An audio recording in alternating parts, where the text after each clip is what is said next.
Howdy folks, TJ here.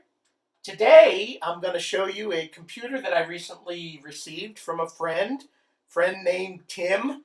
He was getting rid of some hardware. He said he's a software guy, had some hardware sitting in his garage, so I made a road trip, about 3 hours, and picked up a whole bunch of cool goodies I've never played with before, never owned before, heard about back in the 1980s, but that was about it. As you pretty much know, I'm kind of an Atari and Sinclair guy, but recently been gifted some cool computers like the Aquarius, which I've already done a video on, which was a cool little Z80 computer. I prefer the Spectrum at this point still. I think the Spectrum's kind of more capable, especially with the UDG graphics, and you can create your own little creatures for your video games. But the Aquarius is still kind of cool, so I'm glad I now own one. I'm going to tinker with it some more. But the next computer we're going to talk about is the Texas Instruments Computer 99/4A, or TI99-4A. Again, a computer from the 1980s, and pretty good condition one. I guess they had two different models. They had this all beige looking one, which was one that came after the original. The original is kind of a black and silver color, and then they kind of, I don't want to say cheapened them down a little bit, but maybe they did. They made them a little bit cheaper, and they switched to this plastic one. Looks kind of similar, but it is a little bit different. And hey, it was free. How cool is that? I received with it one game, TI Invaders. And I heard that's a pretty cool game. And the cool thing is I just did that Odyssey and Atari video where I compared Space Invaders versus Alien Invaders Plus on my Odyssey. Now those are game computers. This is actually a computer, which plays games, obviously. Much more capable in terms of processing power and everything else, but still kind of cool that I'm going to be playing a Space Invaders type of game on it. So I've already went ahead and connected it up to my little Magnavox TV.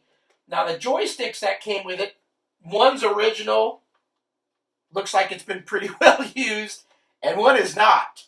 And as you saw from a video, or not video, but a picture I posted before my wife kicked me off my kitchen table, I had quickly set this computer up and played a quick game of it. Everything's upside down. So I got to rewire this joystick if I want to use it.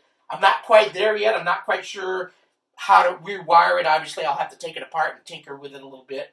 But I wanted to do an official video of me actually booting up the Texas Instrument computer and kind of checking it out a little bit, because I didn't get much time to do that. I had it on my kitchen table, and wife came out and said, I've got an art project I got to do, some Christmas presents, get out of here.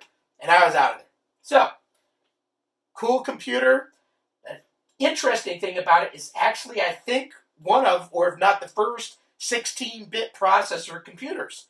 But kind of like my QL over here on the side, kind of lessened by having an 8-bit bus.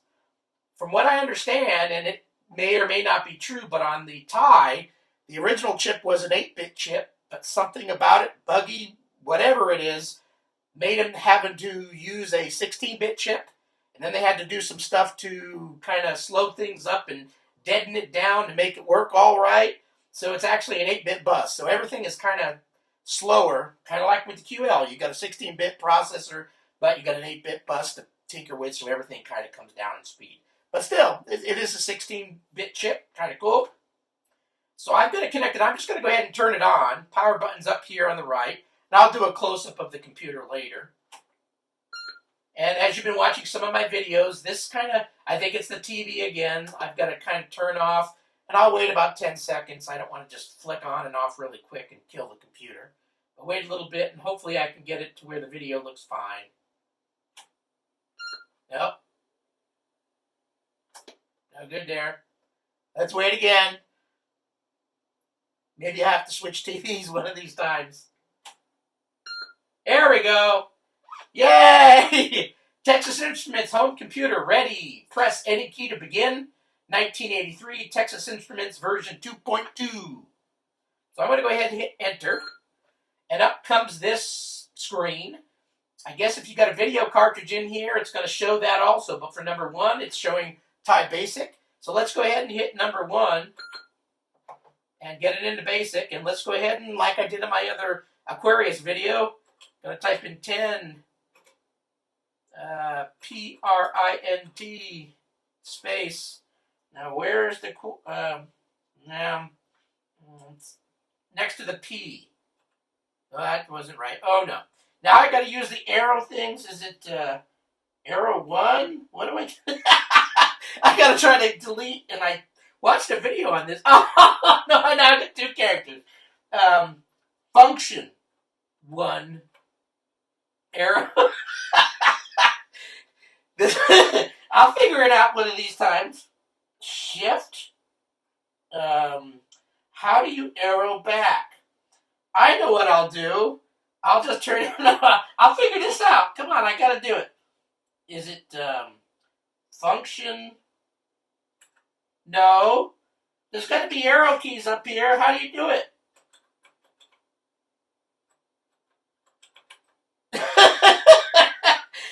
Okay, so I better type it correctly this next time, or just bypass basic completely. I did it the other day when I had it briefly on, but yeah, there's no delete key, so you got to go dun dun dun dun to delete stuff. Kind of dorky, but yeah. Now watch the video not work. Okay, turn off. Oh, maybe those are the arrow keys. Under the S, there is an arrow key there, or maybe that's a graphic. Okay, I'm gonna try again. 1. Okay. 10 print space, and then it's above the P, so it must be function P. To get the quotes there. Hell, I'm just gonna do hell on this one. Return 20. Go to. Don't make any mistakes, because I'm gonna have to figure out how to delete. 10. Enter. Run. Yay! Hell yes, indeed. And I don't know how to stop it. I don't have a book or anything with it.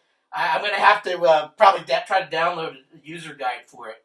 So I'm sure there's probably a stop, but I have no clue how to do it. So I'm just going to go ahead and turn it off.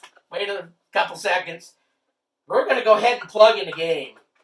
What I find cool, this is probably the most secure. When you plug in the cartridge, it feels nice and tight in there. Compared to other ones, you're kind of going. This one, you just kind of line up and push in. It feels rock solid in there, which is kind of cool. Now let's see if the video comes in. Yay! Press any key. So now we're going to try to play Invaders. So, as I noted before, I've got to hold this slick stick upside down. Maybe I'll move in a little bit here so you can see the actual video better of me trying to play this game.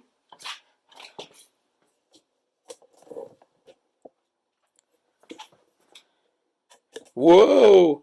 Now you can see everything else in my office.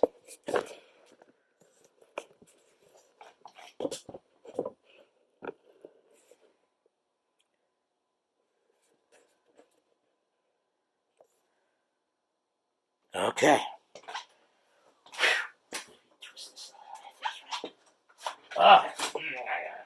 So I'm going to hit 2 for tie, and the button doesn't work either. So I have to actually shoot, and I don't know if it's programmed this way, but I actually have to pull back to shoot.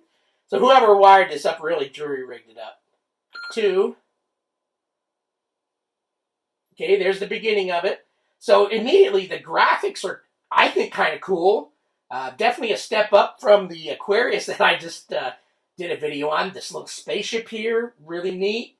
Everything looks nice so far.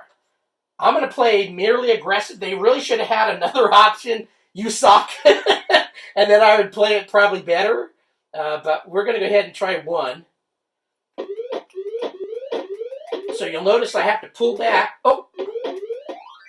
So immediately when I played this the other day, pretty awesome version of Space Invaders, in my opinion. But it's TIE Invaders. Oh! Nice little animation there of my spaceship.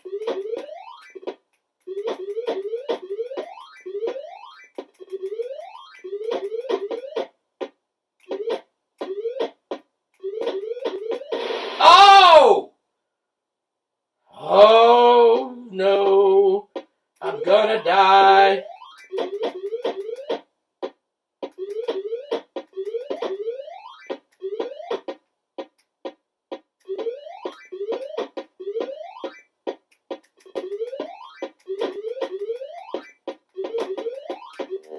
Whoa, Nelly! Get up, get up. Yes! Oh! They're flying now!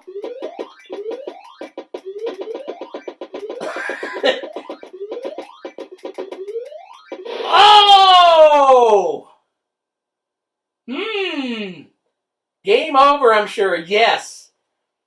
Well, that was actually pretty awesome. I think the graphics are cool. Sound sounds good to me. Love how snug the cartridge just has a firm push in there. I think I'm going to have a lot of fun with the TIE. And I went out to Facebook groups, and there's all sorts of cool people on the Facebook group, and all sorts of cartridges you can get that you can do SD cards and all sorts of things that people have created for the Texas Instrument after it died many, many years ago. So anyway, thanks for watching. That's the TI99 4A. I'll do some more videos here in the future, and I'm going to read a book to learn how to delete. I'll have to download a book. Cool. Thanks for watching, everyone. Oh, maybe I should show the computer quickly before I sign off here. So it's pretty clean. And I wiped it down a little bit and kind of cleaned things up a little bit. And this is the beige one, so that's where the joystick plugs into over here. And there is a expansion port over here. And then I'm not going to show the back, but oh, there's the demo, it looks like. Cool. So that's my TI99 4A. Thanks, guys. See ya.